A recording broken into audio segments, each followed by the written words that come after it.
Before refrigeration, ice cream was a handmade luxury.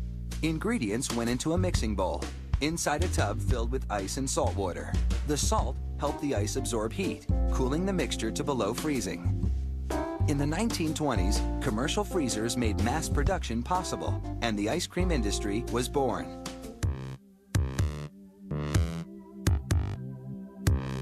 To make ice cream treats, you first have to make the ice cream.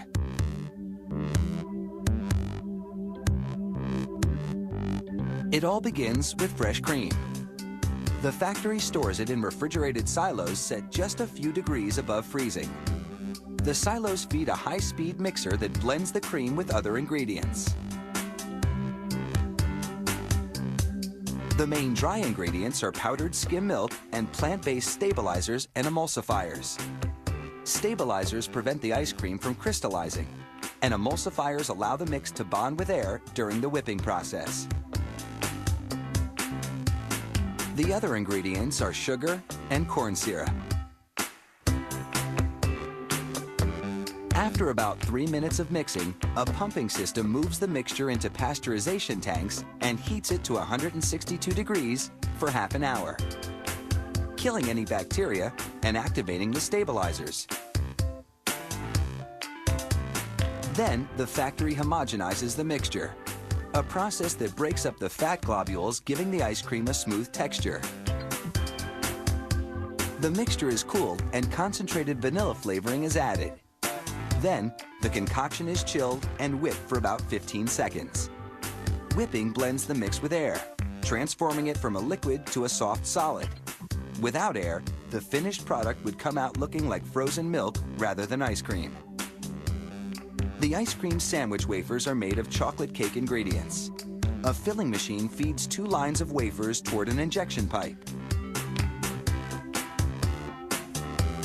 Just as 2 wafers come together, the machine injects 1/3 of a cup of vanilla ice cream in between. The pipe's head shapes the ice cream into a rectangular slab that fits perfectly between the wafers. All this happens at a rate of 140 ice cream sandwiches per minute.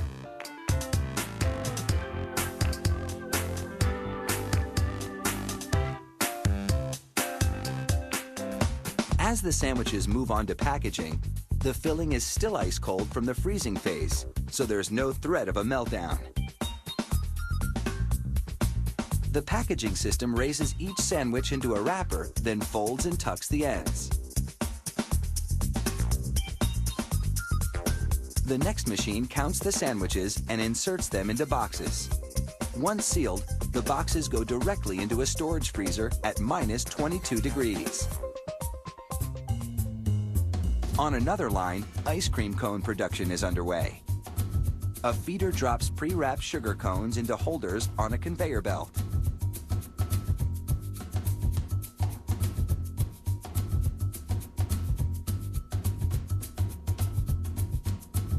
Sprayers coat the insides with a chocolatey layer, which adds flavor and creates a barrier between the cone and ice cream, so the cone remains crispy until you eat it.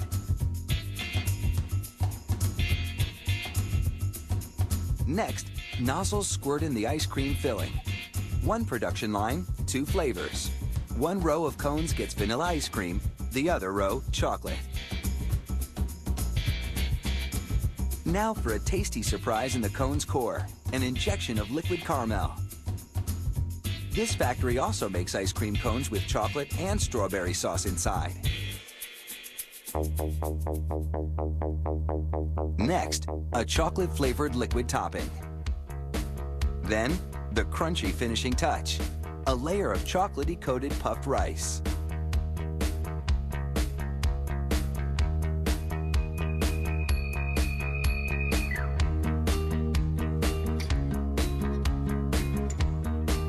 Finally, the cones move under a lid dispenser that applies a wax-coated paper lid to each one. A heating element instantly melts the wax, sealing the lid to the cone's paper sleeve.